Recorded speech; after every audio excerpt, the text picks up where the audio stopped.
Our third speaker from this panel is Sister Vivien Linkhauer, who is also a Sister of Charity.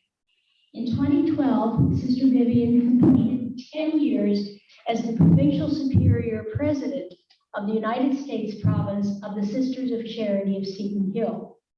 She then served a year in South Korea, teaching English to girls at Seton High School. Upon her return to the States, she worked as an intern in the congregation's archives. She then served for 4 years as Vice President for Mission and Identity at Seton Hill University. Sister Vivien received her bachelor's degree in French from Seton Hill and her master's and doctoral degrees in French on an NDEA fellowship from Tufts University in Medford, Massachusetts. She has served as a professor of French, academic dean, and associate dean for graduate studies at Seton Hill. Her academic interests today include the French School of Spirituality and work on the advisory committee of the Sister Elizabeth Ann Seton Writing Project.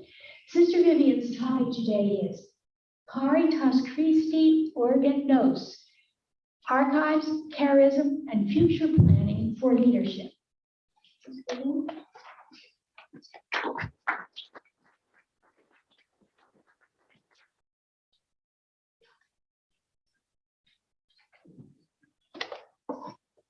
Good morning. Good morning. Don't clap yet. In addition to what Sally named, I also spent 8 years on our general council before our Korean province was named a Korean province. So altogether, I have a sort of split personality. I have 18 years serving the congregation, 17 years serving in leadership at the university. So anyhow, that's where I come from. I always introduce myself as a French teacher who went astray. So as I look, well, let's first think of what Tom told us this morning, that oftentimes we have a story that deserves to be told. And there are stories that we tell about ourselves. And that's probably my closest association with archives. As I look at the tasks of leadership in the light of sustainability, it seems to me that these 5 tasks might be the most important. First, creating the vision. Now, for us in religious communities, creating the vision has to come out of what comes out of our general and provincial chapters, because there's usually a vision statement that comes from them. And then the task of leadership is to make that happen, if we can. The second thing I think that is important is effective communication. That's important in any leadership job.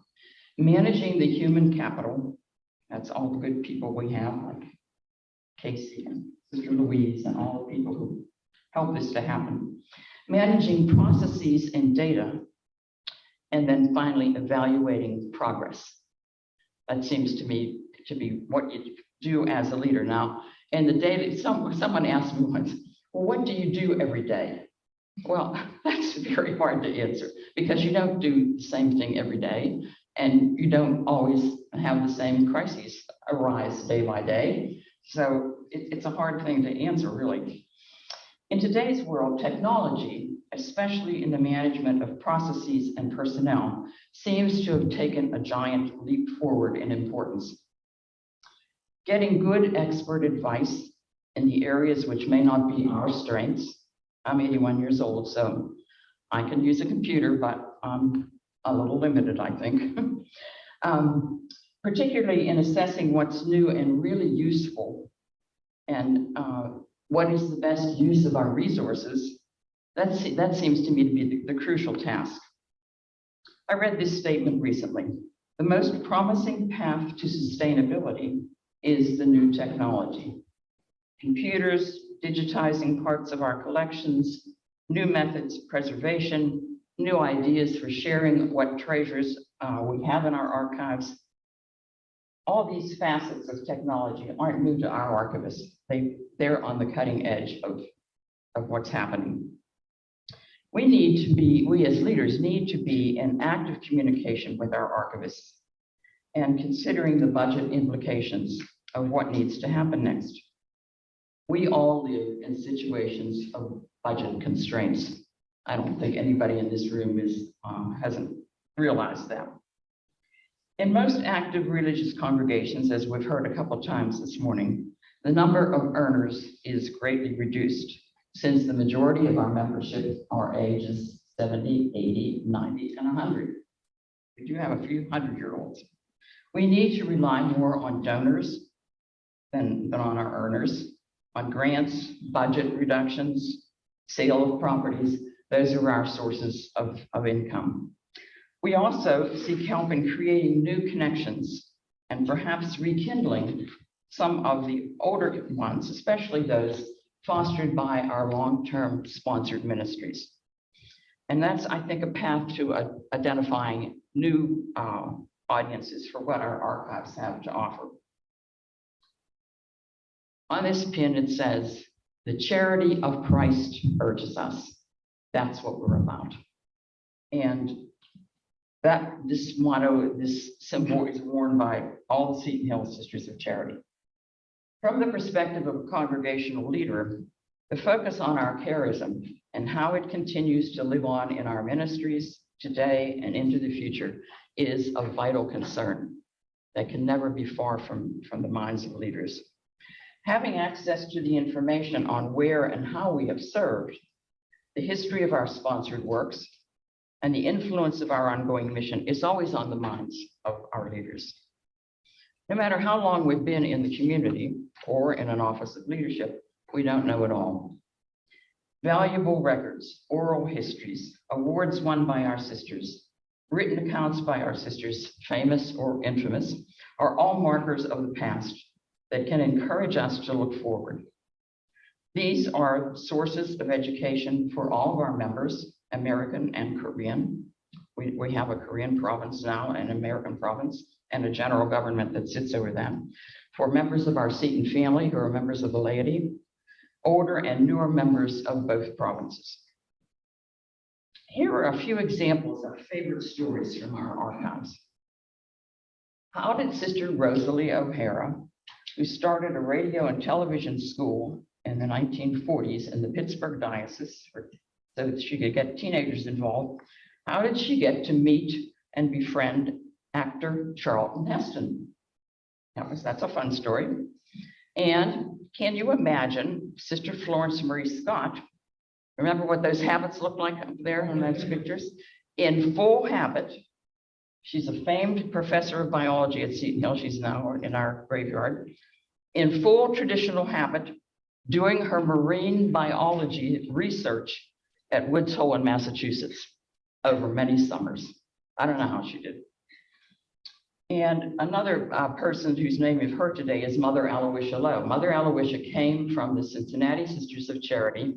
She came with 5 other sisters to establish in the Pittsburgh diocese the newest and youngest branch of the Sisters of Charity who come out of Mother Seton's Foundation in Emmitsburg. When the administration building was being built at Seton Hill, Mother Aloysia kind of became the clerk of the works. And so one day she discovered, and this was in 1889, she discovered that the glass she had ordered for the windows of that building was not, they didn't deliver the right stuff. So it was inferior, and she was not going to have that go into our building. She sent out the novices to sit on the boxes so that the people who do the construction work couldn't install that glass. Quite a lady. And what about the 4 brave sisters who set sail for South Korea in 1960 aboard a freighter, the California Bear, to begin a mission where we now have nearly 200 Korean sisters? The journey to Korea took a month and included the experience of a typhoon.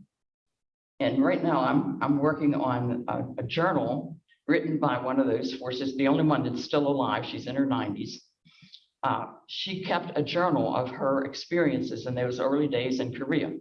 Now it's handwritten, and so our Korean sisters who would like to have access to that material find our handwriting pretty hard to understand. So I'm typing up those stories from Sister Alice's experience. So, but for our archives, the tales of these great women and so many others would be lost to us. So there's every reason for the leadership to care for, support, and interact with the archivists, right? And to help them dream what future audiences we could have for these records. Relationship building between our sponsored ministries, what Maureen was describing to you, and our leadership, and with other religious communities in our region. In the Pittsburgh region, there has always been what we used to call TDSLC. It now has another acronym, which was the Tri-Diocesan Sisters Leadership Group. So, and that group has been active for many, many years. So there are ways that we can interact with each other. So other strategies employed by our archivists include the following. Our new faculty and staff at Seton University do a session with the archivist at the opening faculty workshop every year. It helps to ground them in the history of the community and in the office of leadership. So, and tell them something about our founders. So our present archivist, Casey, and the previous archivist, Sister Louise, who's sitting right down here, have sought ways to connect the congregation and its history to Seton Hill students and faculty.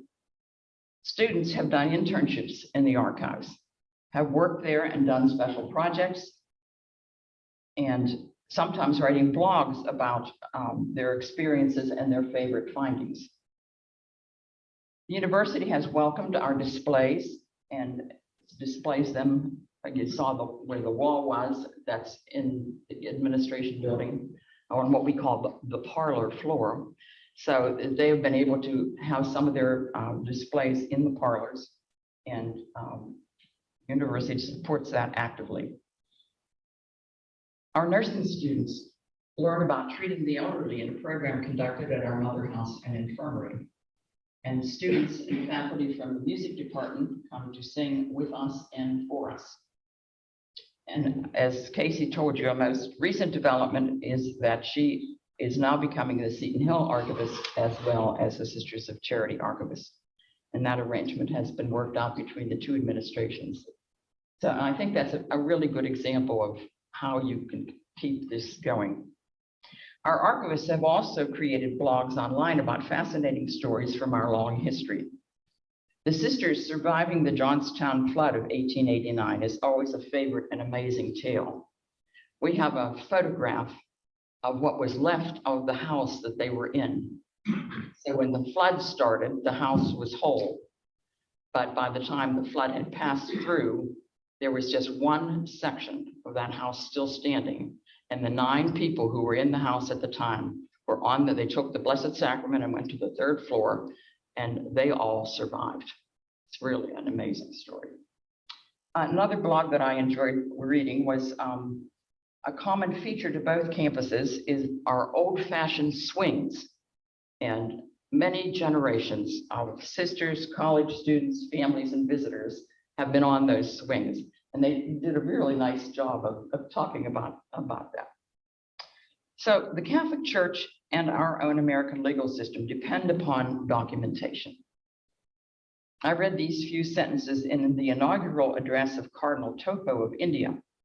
Documents are not only juridical instruments, but are also sources and places of memory in the Christian community and storehouses of culture for the new evangelization. Archives have an important pastoral function in the life of the church. So if we don't use our documents and tell our own stories, someone else may tell our stories and not really get it right. Thank you.